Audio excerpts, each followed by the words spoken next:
morning. Narito, meron tayong devotion or what we call early morning devotion. Sa simpleng verse, sa James chapter 2 verse 19, makikita po natin yung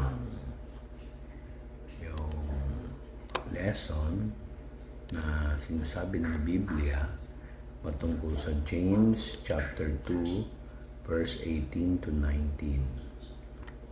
So, sandali lang habang pinupull up ko yung aking computer. The reason kung bakit meron akong midnight devotion ngayon is because na-challenge talaga ako dito sa verse na to. Huwag na natin pag-usapan yung marami ka natulungan. Alam mo ng tao to eh. Marami talaga, kung may faith ka, dapat nakakatulong ka sa kapwa mo. Alam niyo kung ano yung nakaka-challenge dito?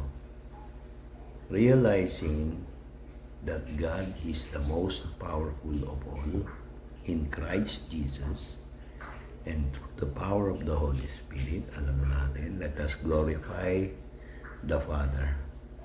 Bakit? Kung kayo naniniwala na meron demonyo, mismo si Santiago or James, sabi niya sa Ingles, "Thou believest that there is one God, thou doest well. The devils also believe and tremble." Ang challenge doon, yung mga demonyo naniniwala sa Diyos, tayo pa kaya?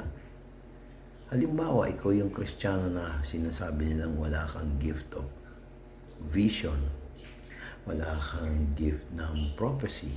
Basta wala. Basta Christian ka lang na may faith, sumasamba, tumutulong ka sa mga tao, marami ka natutulungan. Pero come to think of this, ang demonyo nangangatal. Dapat ganun din tayo sa Diyos. Hindi na ako magpapaligoy-ligoy. Sabi niya dito, tingnan niyo sabi niya rito sa Tagalog, pakinggan niyo itong updated na Tagalog. Ayan, naniniwala ka na may Diyos ay iisa. Tama ka. Ngunit ang mga demonyo ay naniniwala rin at nanginginig. Dapat pag tuwing tayo lalapit sa Diyos, oo, mabait ang Diyos, pero huwag natin kalimutan siya ay Diyos, siya ay banal. Correct? Merciful.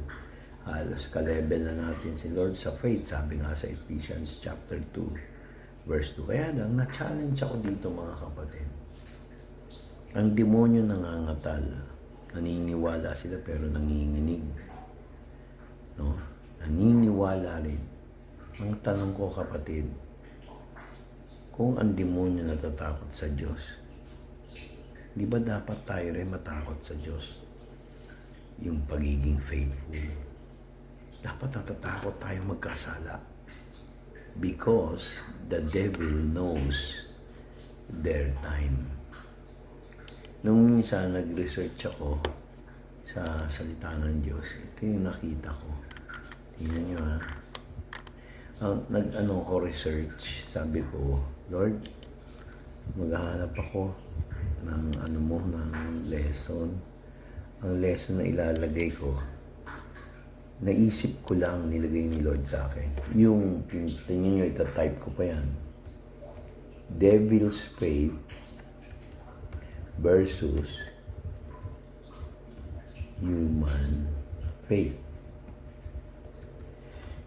Kasi nakakapagtaka mga kapatid.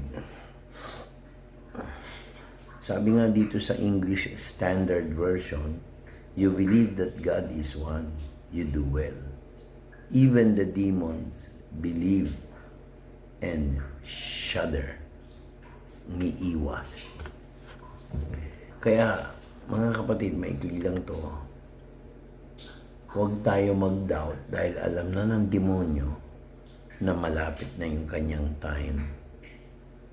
Kaya nagdodoble yan. Kaya kayo ngayon, mga kapatid na dumadaan sa problema, susolusyonan ng Lord yan. Sundin natin ang kalooban ng Diyos. Ito, hindi naman baka sabihin nyo na may mera ako, diretsuhan. Wala akong pakinabang dyan. Magbigay kayo ng ikapunyo. Tandaan nyo, isa yan sa tulong Pag nangangailangan kayo kay Lord, ang daling pakinggan. Tithing is not actually a sacrifice. It's just being obedient. Kaya nga sabi, obedience is better than sacrifice. Mag-tithe kayo. Pangalawa, huwag niyong underestimating ng Lord na pag nag-tithe kayo, laking kawalan. Yung demonyo nga nangangatal naniniwala sa salita ng Diyos, naniniwala kay Jesus Christ nanginginig. Although alam natin, ang context ng 2:19 is faith that has no works is dead. Ngayon ang tanong ko, ang faith po ba natin dead or alive? Patunayan natin na may faith tayo. Mag-ika po kayo. Hindi naman ho yung palakihan ng tithe. Sundin nyo lang yung 10% na sinasabi. Hindi naman yung pera dahil sa pera. Ang point doon, pag nag-tithe kayo, humingi kayo. Pag binigay nyo by faith yan, tandaan nyo, nangangatal na naman ang demonyo dahil may faith ka kay Lord. Kaya nga ang title natin, Devil's Faith versus Human Faith Challenge. Kaya yung iba, church, hindi mo kailangan maging magaling sa Bible, yung kabisado mo lahat ng verse. Yun lang, magkaroon ka ng faith. Pag nagpe-praise and worship, may faith. Hindi nyo binagawang laro. Pagka kayo nagpe-praise and worship, hindi napipilitan, kusang loob. Ganun lang kasimple. Ang tanong, yung liwanag na nakuha nyo sa Panginoong Hesukristo, kayo'y naligtas. Niligtas niya tayo, pinatawad niya tayo sa kasalanan, binayaran niya yun, hindi natin kaya, pinagsisihan na natin yun. Ang tanong ko, papayag ka ba na ikaw lang nakakaalam ng mabuting balita? Hell is a horrible place, but the most horrible thing to do is to reject the Word of God. Wala ho yan sa reliyon, wala ho yan sa good works na pinagmamalaki natin. Hindi masama ang good works, kaya nga tayo pinaniniwalaan dahil may mabuting gawa ka para makita ng mga hindi nananampalataya. Sige, hanggang dito na lang po tayo. The challenge is the devil's faith versus the human faith. Ang tanong ko, yung faith mo ba naniniwala na mismo yung mga demonyo sa James chapter 2 verse 19 nangangatal? Pag-isipan niyo yan. Ulitin ko ha. Having the appearance and the idea. Sabi rito sa James chapter 2 verse 19, you believe that God is one, you do well. Even the demons believe and shudder. Naniniwala ka na ang Diyos ay isa. Tama. Pero, ang demonyo ay naniniwala at nangangatal. Kaya tinagalo ko na pag hindi nyo pa naiintindihan. Kaya pag humingi kayo sa Diyos, dapat may faith.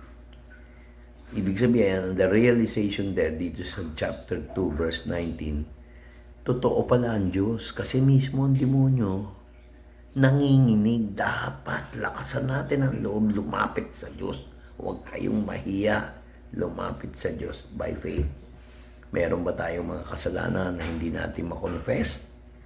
Ilapit natin sa Diyos. Meron ba kayong nakikita mga tao na dinadown ka, nire-reject ka, iniwanan ka?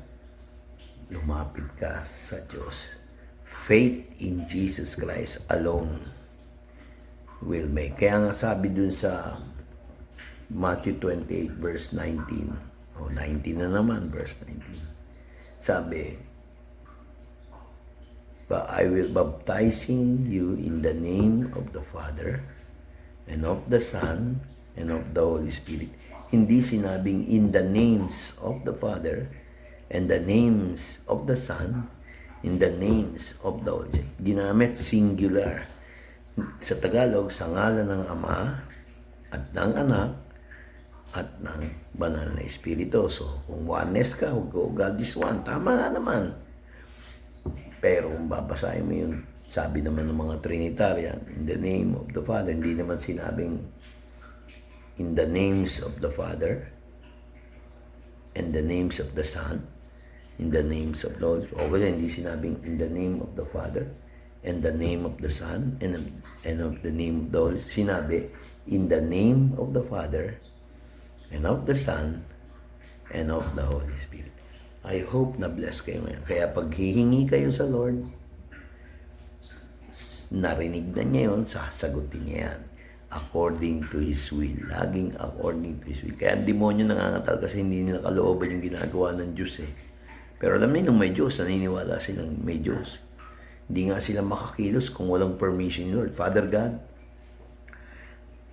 give them the power of light, thunder, wind of the Holy Spirit. Protect those na nagmahal sa iyo, Lord, naniwala sa pinipreach ko na galing sa iyo. In Jesus Christ's name, Amen. Bye-bye.